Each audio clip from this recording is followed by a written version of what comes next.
This is the Star Hotel Casino in Pyrmont, Sydney, which is home to some of Sydney's finest restaurants, including Momofuku Siebo, Black Bar Grill, Sokio and Flying Fish. I'm here at Flying Fish, one of Sydney's premium seafood venues, to catch up with Rebecca Merhi.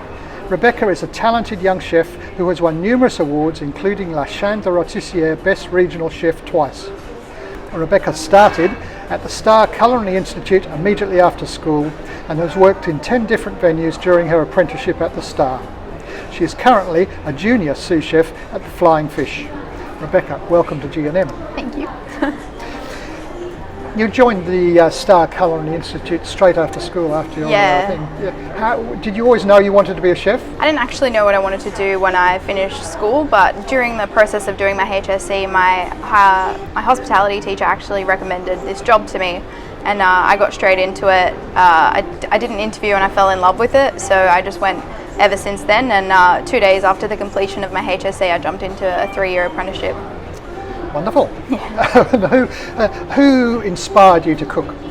I suppose I was brought up in a big Lebanese family, so I've always been surrounded by food, and food just brings people together. And I guess I don't know, cooking with my mum and my grandmother along the way definitely inspired me to want to become a chef.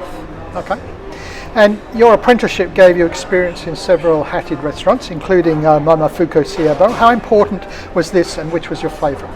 I think it was crucial to work in not just a single restaurant in my apprenticeship, but over several restaurants, different cuisines, different chefs. Like I gained so much experience from all different environments, I guess. And I think I definitely enjoyed working at Black Bar and Grill the most. Right.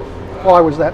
I just had my own section there, and as an apprentice, I feel like that was a big thing. I know there was only 2 dishes on at the time of the section, but it really taught me a lot, how to organise myself, how to set myself up for success, and yeah. And it gave you a bit of responsibility in an early stage? Plenty of responsibility in an early stage, but it was really good. All right. And you've participated in many culinary competitions, both within the Star and outside. How important has this been in your career development? These culinary competitions have been extremely important in my career development. So I've done competitions across the state, across the. I was actually fortunate enough to win a scholarship, which sent me across to America, and it was a really, really good experience. And I'd definitely recommend doing many competitions. Okay. In fact, well, as you said, you won a culinary scholarship to San Francisco, I think it was. Yeah.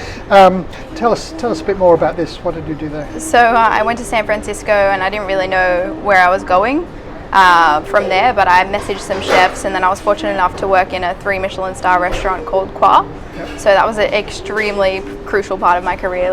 I learnt so much in the short time that I was there, and I definitely recommend stages to any budding, I suppose, chef.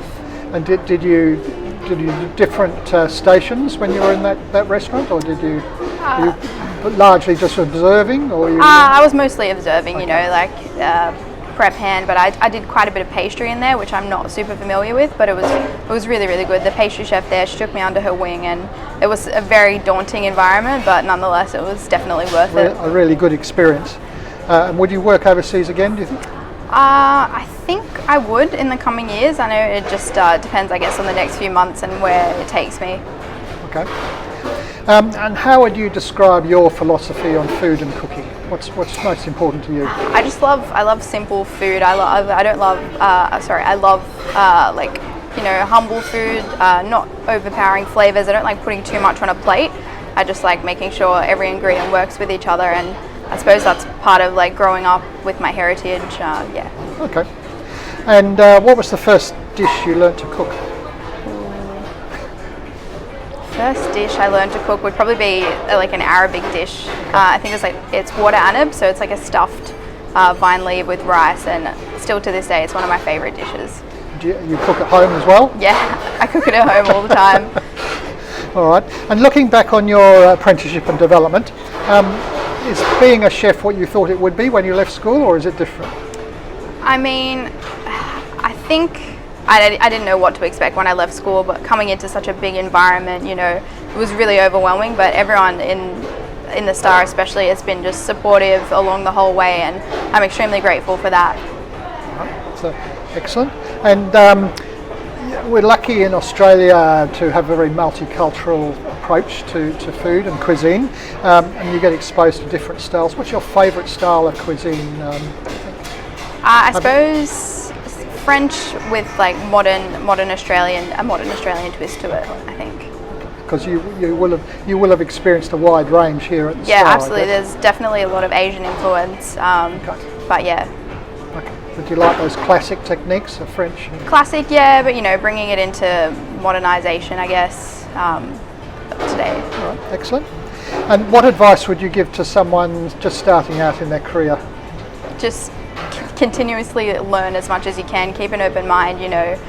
It's never ending. Ingredients are so versatile, and there's just always so much to learn. Like, if you're not learning, then you're not doing it right. Like I'm learning something new every single day, and that's super important. That's something you need to have.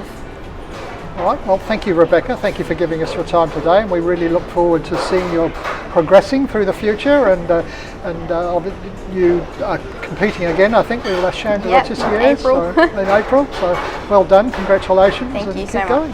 Thank you. Thank you.